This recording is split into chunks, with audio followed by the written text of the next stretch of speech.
General Campbell, Mark Wilson from the ABC. Did you expect this report to be this bad? And secondly, what is the future of the Special Forces in this country, the SAS and the Commandos? Will, for example, they be disbanded, merged? What is their future? When the rumours were first raised with me late in 2015, I had the sense that there was something here, but I never expected to read some of the material that I have reviewed over the last 2 weeks of allegations with regard to behaviour of modern professional Australian military personnel. The Special Operations capability is an incredible national asset, but part of it has, by allegation, performed in a way of grave concern to us. There is an enormous amount of effort, and it has been going on now for 5 years and will continue at scale to see that capability returned to what I remember it to be, a magnificent capability across the board. Today, it is extraordinary but not whole, and it must be made whole again, and that's what we're going to do. General Campbell, Andrew Green from the ABC. How can it be conceivable for many members of the Defence Force to know about it, but that no commander, person in a higher authority, was able to put an end to this practice when it was discovered? And do you believe that we will uncover more war crimes in the years to come? Andrew, to answer your second question first, as I noted, there are some more recent lines of inquiry that Justice Brereton could not fully deal with. And what we've seen previously, when there has been periods of significant media or public attention to this issue, is additional people coming forward. Rather than assume, I simply strongly encourage people to do so if there is anything that they feel that they wish to raise with the Special Investigator.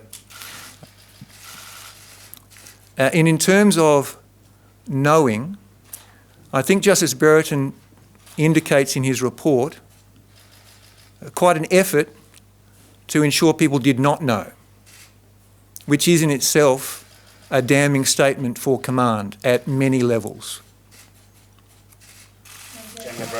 General Campbell, We'll start here and come down. Yeah. Samantha Maiden from news.com. The report says that there are 39 people that have been unlawfully killed, and in some cases it calls for immediate compensation that would be provided before any possible criminal prosecution is finalised. How much money are you planning to give these families after their relatives were killed for no good reason? That's going to be something that we will work with both the wider government here in Australia and also the Afghan government and elements of the Afghan community to determine. But I very much support Justice Brereton's recommendation. Sorry, there's a question down here. Justice Brereton found that commanders bared command and moral responsibility for what occurred. How many commanders do you assess bear that responsibility, and what will happen to them? I'm now going to work through that exact question, and it is complex, but he points to a number, and I will be dealing with that in cooperation with the Chief of the Army. I am very concerned that these matters arose. They are incredibly damaging to an organisation and to the future of an organisation like the Australian Defence Force. And I have no hesitation in walking this process and dealing with issues and people as is required, but they will be dealt with fairly. What should happen to them though? Should they be busted out of the army or just disciplined? What do you suggest? I am leaving all options on the table, and I want to work through the issue case by case. Yes, over here. To what extent do you think the number of deployments that SAS personnel went on contributed to the culture that's been described in the report? And is that something you're going to look closely at? I am. This is an issue that I think will have quite a bit of discussion both in the general public, in the informed commentariat, and within professional military circles. The question of the period of rotation and the period of dwell between rotations. Justice Brereton indicates that it is a factor, but he does not attribute it to be a significant factor. Now, I think that there's a great deal of work to do. One of his recommendations is to actually try as academically or scientifically as possible to try to better determine what is that right dwell time. But it was an element amongst many at play here. General, yes. Here at Sky News, there's a big reference to the warrior culture. Can you elaborate for us on the difference between that corrosive culture and what has been seen as the elite, typical spear special forces culture? Just elaborate on how that corrosive element was able to have its impact here.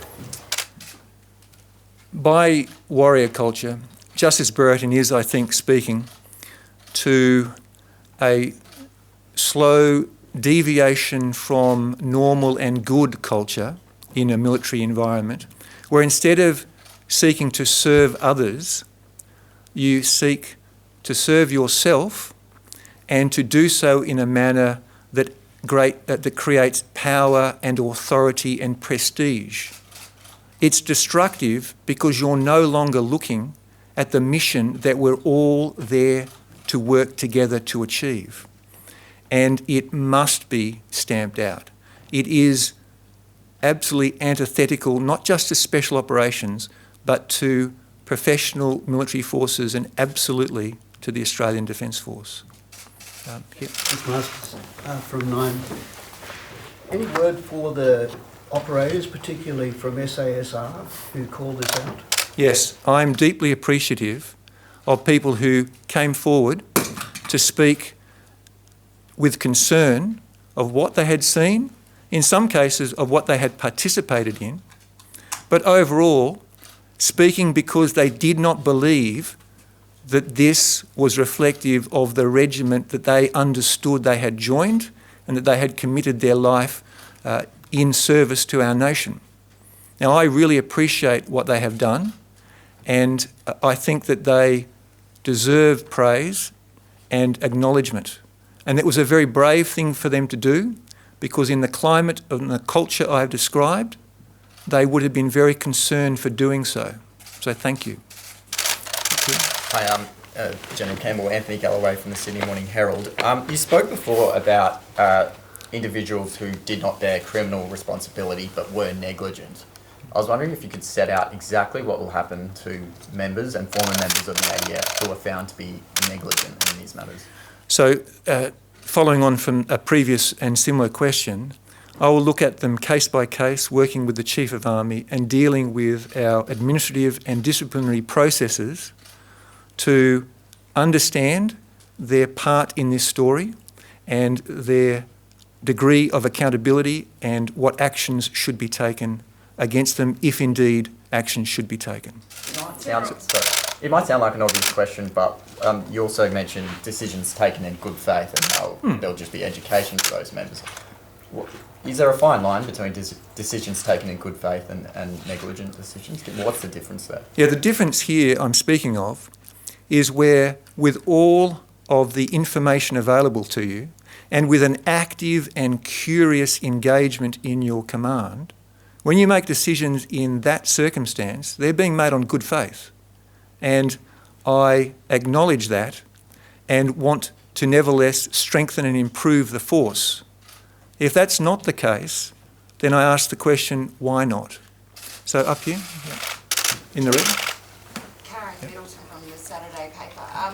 General, the report details practices of embellishing information, sometimes fabricating information in reports.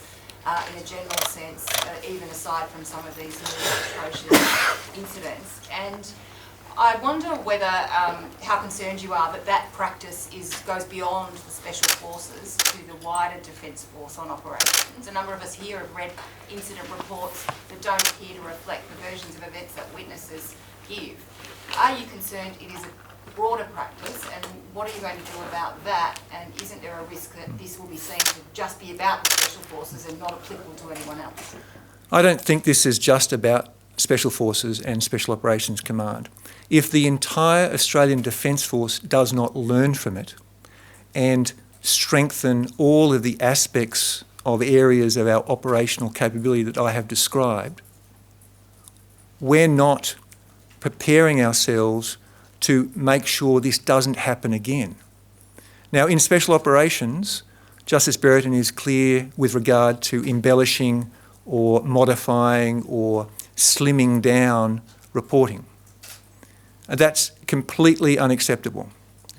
I don't see it and have not seen it as a norm, indeed as a variation within wider operational reporting. I would note that every single person involved in some form of combat sees that situation through a very unique and individual lens.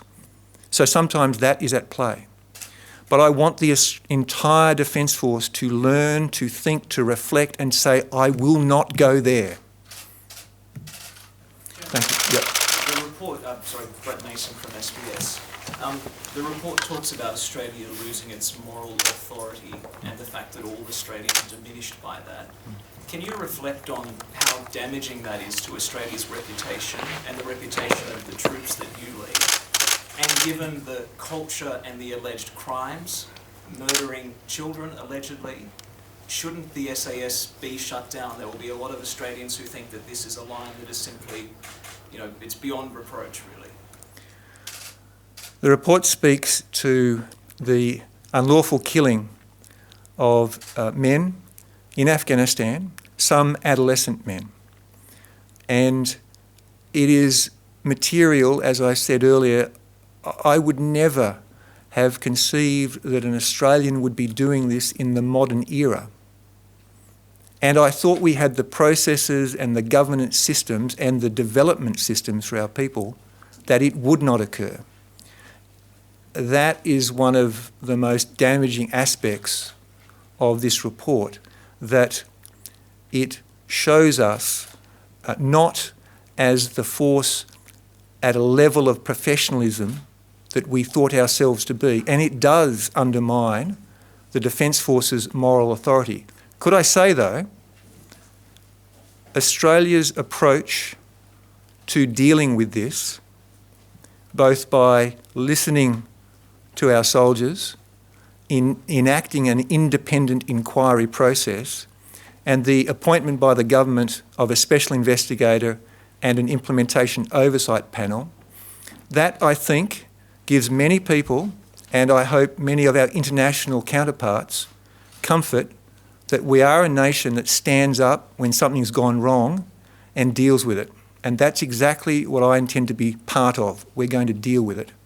Now, ma'am, you had a question in the middle here? Thank you. Ellen Winnett from News Corp. General, can you tell us how you think this could be used against Australia by organisations such as terror groups that might seek to amplify it for recruitment and propaganda?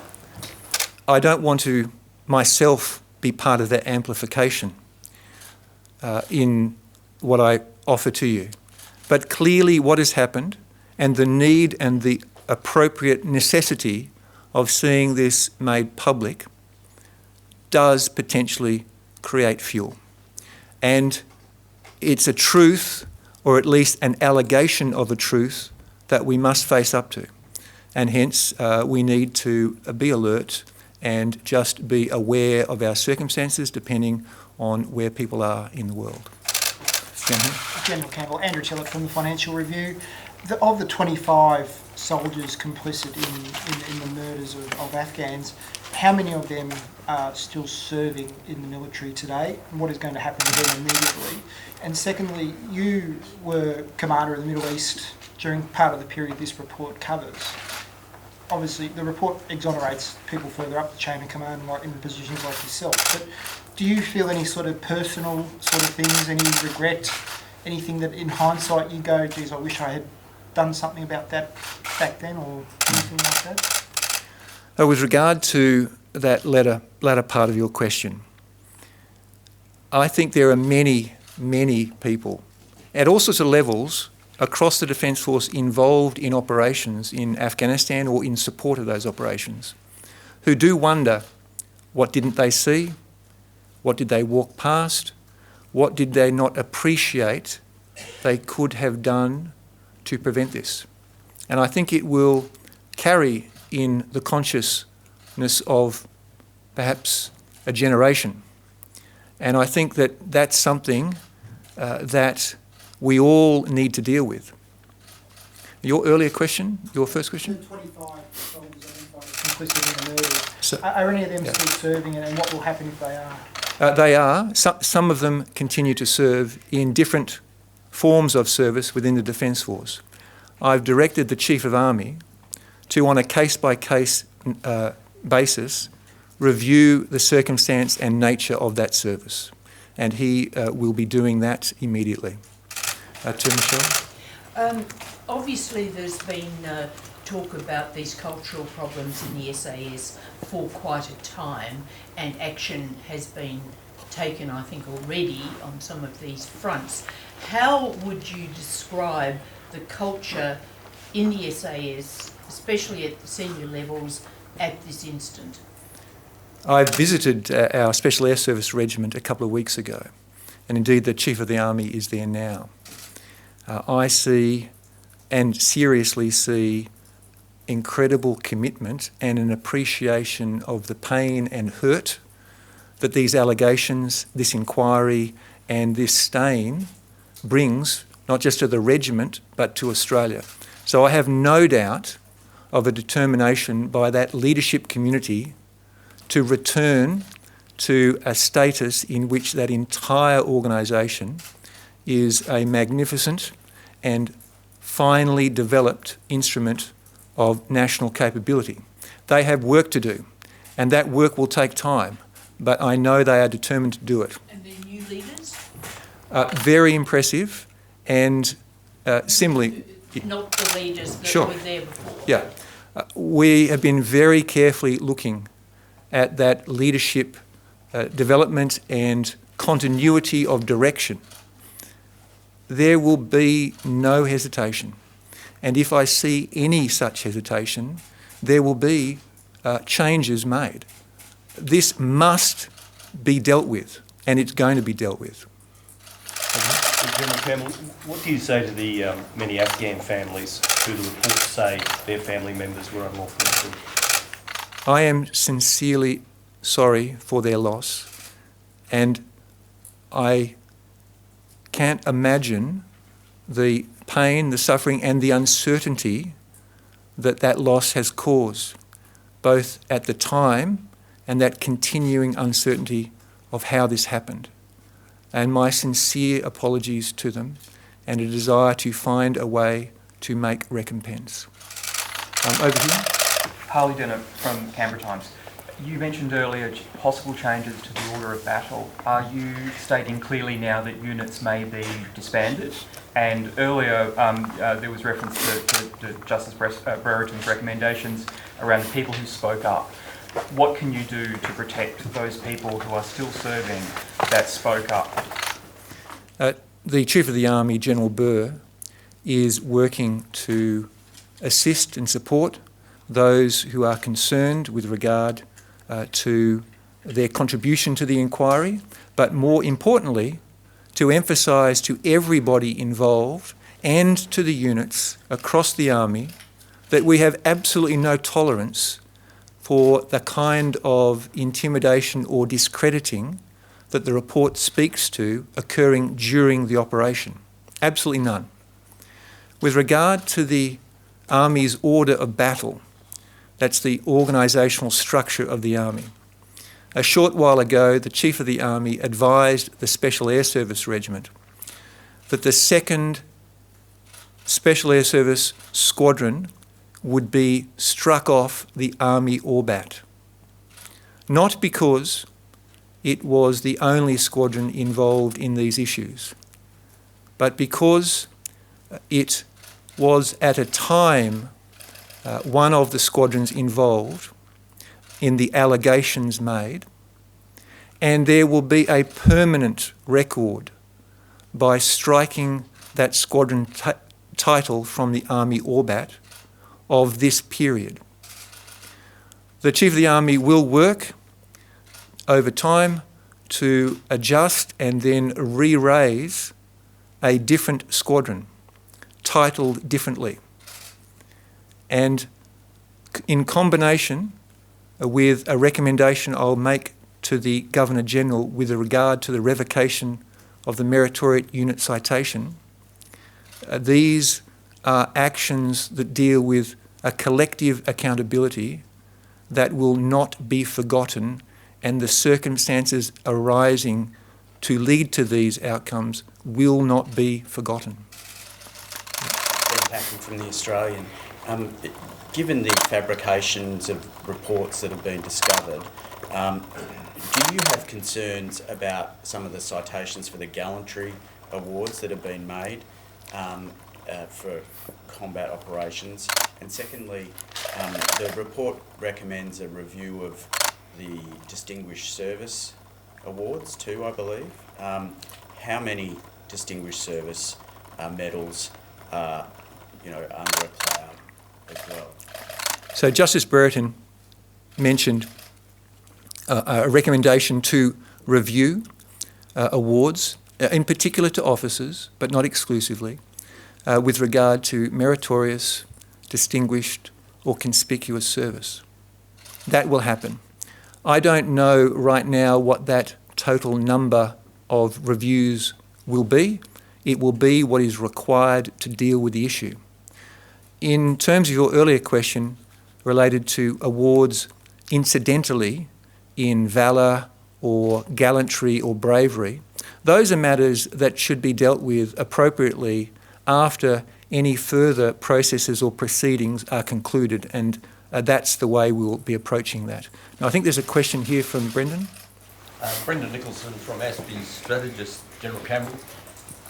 As this inquiry has continued, and there's some indications of it included in the inquiry report, but there's been echoes of occasions when on operations or in Perth, individuals have actually stood up and tried to call out this behaviour or modify it. And in many cases they've been very harshly treated and quite possibly their careers have been destroyed. How do you actually stop that sort of thing happening in an organisation that relies on small units and must give a high level of control to the small unit commanders? The incidents you're speaking of are a disgrace and a discredit to all involved. And we can work energetically on the culture, but that requires individuals to embrace it. I would just say to everybody and anybody, if you have a concern, raise it. And we are determined to learn from this past and make sure that someone who does speak up doesn't suffer the experience of others before them. And I'm deeply committed to that. General, Afghanistan, the Afghanistan war was Australia's longest war, so it was in the 90s. Afghanistan was Australia's longest war. Now we see a country that's still in ruin in large parts. They're negotiating with the Taliban. What was achieved by this? Chris, if I ask my people and our veterans, there's a great deal of pride in what was achieved, and I think it's important to think about this from the point of view of seeking to give the Afghan people and the security force and the government of the day an opportunity to find their path forward. And that's what we did. And I think that's a good and honourable thing. What they are now doing is entering into a process of negotiation to seek to end the wars that have ravaged their country for many, many years. And I wish them the very best in that process. Up the back here. What did General Zia of Afghanistan say to you when you phoned him? And also, second question, the report says the extent of protracted and repeated deployment of the small pool of special forces was a contributing factor. It was not a risk that the government of the day, of either persuasion politically, was ever alerted to. The responsibility lies with the ADF. It was the governments were briefed that the task was manageable. Was there any point where the ADF should have said to governments that, look, there is strain here, or was the information provided at every point accurate? First, with regard to my conversation with General Zia, the Chief of Staff of the Afghan Army, he was very gracious, indeed incredibly gracious. He expressed sorrow for the loss and an appreciation that we would engage with him and with Afghanistan, and we would deal with this in a thorough and determined way, and that we would wish to make sure it was known, and then that we would look to support the circumstances of families affected. And I must say I was humbled and deeply appreciative of the manner in which he received this news. With regard to the second part of your question about the issue of the use of special operations, I think here you see a combination of both reporting that is speaking positively and not necessarily as accurately as frank and fearless advice should be, and a misappreciation, perhaps, that progressively the wearing down of organisations because of the long war was occurring. Remember, this was a war that was occurring to a degree a year at a time, progressing towards the aspiration of a resolution and an establishment of an effective Afghan security force and Afghan government. And looking backwards, you can see how we used and used and used some more, and how we saw the reporting consistently positive and indeed extraordinary in the things that we achieved and the things that people did. But that dark aspect and the strains being washed away or being not flagged and emphasised. Managed, absolutely, but I don't think the degree of strain was appreciated. Up the back. Josh Butler from the Daily. Could I ask you about one specific report in here? It's one of the few that's very much totally blanked out, and it's described as possibly the most disgraceful incident in Australia's military history. Yeah. Could I ask, are you aware of the, particulars of that particular incident, and why out of all these incidents is that one of the very few that is totally redacted, considering how dramatic that assessment of it is? I can't speak to the particular circumstances. That's why it's redacted. But Justice Burton does describe something that is utterly disgraceful. And it's right that it needs legally to be redacted. In time, in the time of history to be written, it is shameful. General Maxwell, AFP, I wonder if you could speak to the international implications of this report for the relationship between our special forces and the special forces in the UK and America, with whom they operated quite closely in Afghanistan. Justice Burton is looking at Australian military performance within our Special Operations Command and these allegations of misconduct. I have engaged with a very wide range of international counterparts and written to a great many more about it. I intend that we share and we engage that what we are doing, learning, and how we think this unfolded is known, that it may support others. It is something that can have an effect on international relationships between militaries and indeed between nations if you don't deal with it properly. We're determined to deal with it properly. And I think in doing so, there's a degree of recognition of that. I'm not going to speak to the circumstances of other nations or other military forces. I think they appropriately should be addressed to those nations. And I'm focused on the Australian Defence Force and its work and making this Defence Force the best force it can be. That's what we've got to do, and that's my job every day to make it better, and I'm determined that that's what we do. Over here. Nathan from news.com again. Obviously all the names in the reports are redacted for legal reasons, but there's an unusual situation obviously in the case of Ben Roberts-Smith, who has chosen to identify himself as a target of the report and denied any wrongdoing. Is there any reason why some of those names are completely redacted in that instance? And can you confirm when you say that the 2nd SAS Squadron will be struck from the Army's order of battle, that is Mr. Ben Roberts-Smith's squadron, isn't it? Thank you for your question. I'm not going to speak to any individuals, and I realise that individuals have the right to speak for themselves. But as a point of consistency, both in terms of incidents and individuals, and in the integrity of processes that unfold into the future, that's going to be the position that Defence takes. No incidents, no names, nothing that in any way might undermine or discredit any process or ultimately any court proceeding. Yeah, Karen? General, you were the commander of Task Force 633 in the Middle East in 2011. I wonder, as you read this report, what were your reflections in that context?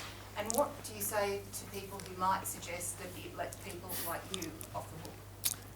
I don't think it lets anyone off the hook. I think that we all have something both to learn and to recognise in what's occurred here. Justice Brereton speaks to different accountabilities and so forth. But in terms of my service in the Middle East and the service of others, I look on it as both an incredibly challenging but also professionally very rewarding time. And as I said earlier, I wonder, was there something I walked past? Was there some indicator I didn't see? I certainly was supported by some superb commanding officers and many senior staff who I believe, and I continue to believe, did an outstanding job, and I thank them for that. But we all have to look at this and ask ourselves, how did this happen? What did we do? What did we not see in this happening? Yep. Chris Masters again. General Campbell, thinking about the debate ahead, I know you've dealt with this to some degree, but I think the public are going to be asked to believe, and many soldiers are being asked to believe, that for 6 or 7 years and all those incidents, no one between a lieutenant and a lieutenant general had any direct knowledge of what went on. Does the inquiry report answer that profound question? The inquiry report indicates that while there is no indicator of knowledge or intent to contribute to alleged unlawful behaviours, that there are aspects of the work done through the units, both in the Special Operations Task Group and in the units at home that were supporting and providing the personnel to Afghanistan, that there's a responsibility to know, to be curious, to understand what is going on in your organisation. And I think that that's a really important factor in what he's finding. And it is, I know, because I've spoken to them, very distressing for many in terms of the reflection of how they undertook their duties and what they did or didn't understand or see or realise. Yep. From SBS, from Sam's question about compensation. Sure. You say there's a process underway. How long will that take, given some of these killings took place many years ago? Will Sure. that be expedited? Look, I want to just note there will be a process that needs to be developed for this. We haven't done this in this way before, and we will seek to develop it with the other parts of government involved and indeed engaging with the Afghan government as quickly as possible. But it needs to be done correctly, and it needs to be done in a way that allows and creates the effect that we're seeking, which would be to support those families. And General Campbell, what about the flood of whistleblowers and people like David McBride who leaked documents and now facing jail for that in relation to these alleged matters? Do you still think people like him who tried to bring this to the public attention should be put in prison? Samantha, I can't speak to issues that are at play in a current court process. I'm just not in a position to do so. I understand your concern, and I appreciate that many here will speak to that issue, but I'm just not able to talk to it. Any more? Up the back there?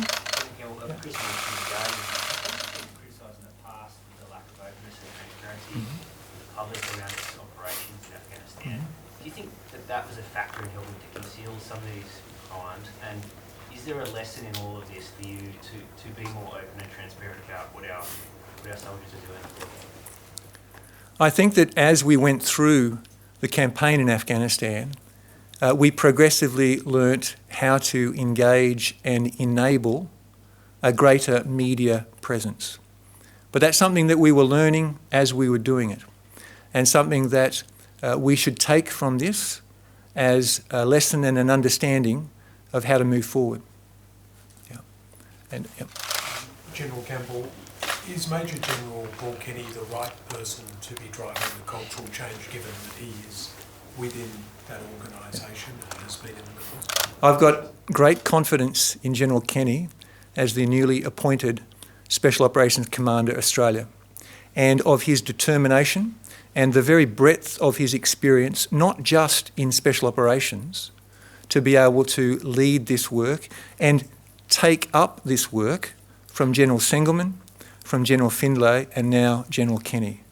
And he knows the task that is ahead of him, and he is determined, and I'm very confident in the work that he'll be doing. Any other questions? I'll take a couple of last questions anywhere. Yep. How often will you be reporting to government and also to the Australian public as you go through this process? Is there, or will you commit to regular media appearances such as this to keep the public informed? So I will be reporting, as I noted in my opening remarks, to the Minister on at least a quarterly basis with regard to how progressed we are with the implementation of the recommendations and findings of the inquiry report. I will then work also to find a mechanism that enables that public scrutiny and awareness of what we're doing. And I think that the Minister, I'm sure, will be similarly interested to make sure the public is kept informed. One last question over here, Brendan. To what extent does the isolation of the SAS regiment play a part in this, and to what extent can they be pulled more comprehensively into the broader orbit of the Army? It may have been an element. There has, over these last few years, been a very clear change to the way that Special Operations Command is organised and is integrated as a single command, and with the purpose being that no part of it is out in some degree of isolation, but rather that they are all working as an integrated team, bringing extraordinary specialised strengths together to create this unique capability for Australia. Ladies and gentlemen, thank you for the opportunity to speak with you today. Could I finish by noting two things? First, to remember the extraordinary effort of so many, and my thanks to those veterans who served in Afghanistan. And also, if there's anyone who needs or wishes to seek assistance, that assistance is available. Please reach out and please look out for each other. Thank you.